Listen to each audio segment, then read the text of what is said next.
Hello and welcome back to day 26 of His Wonderful Deeds, a series where we're going through the Bible, reading the Word of the Lord, and asking Him to increase our faith, because faith is what we need to endure the times that we're in and the times that are ahead. Today we're in the book of 2 Samuel, chapter 5, starting at verse 17.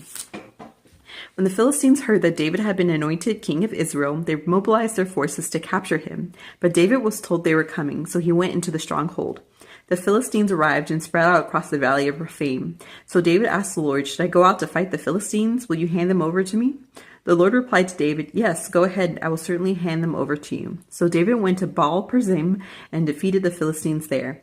"The Lord did it," David exclaimed. "He burst through my enemies like a raging flood." So he named that place Baal Perazim, which means the Lord who burst through. The Philistines had abandoned their idols there, so David and his men confiscated them. But after a while, the Philistines returned and again spread out across the valley of Rephaim. And again, David asked the Lord what to do.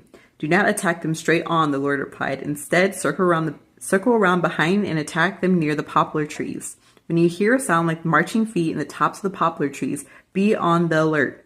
That will be the signal that the Lord is moving ahead of you to strike down the Philistine army." So David did what the Lord commanded, and he struck down the Philistines all the way from Gibeon to Gezer. I love stories like these because it's a reminder that before David was king, he was dealing with spiritual warfare, and after David became king, he was still dealing with warfare. But the Lord was with him every step of the way. All David had to do was call to the Lord, and the Lord responded with strategy and with support. He said he called it Baal Perazim because that means the Lord who burst through. I love that because he really does burst through every problem and circumstance and mountain that we have in this life. The Lord bursts through.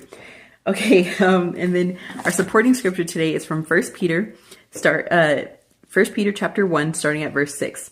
"So truly be glad. There is wonderful joy ahead. Even though you must endure many trials for a little while, these trials will show that your faith is genuine. It is being tested as fire tests and purifies gold, though your faith is far more precious than mere gold.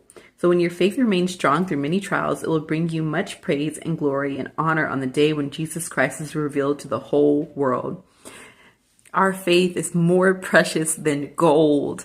Ask the Lord to increase your faith. Ask the Lord to just help you have greater faith in Him, in the gospel, and in the glory that lies ahead. And build yourself up for those trials that are surely coming, because that's what this life is about. We go through trials and we try to meet them in a way that the Lord wants us to. I love you guys, and I hope you have a great day.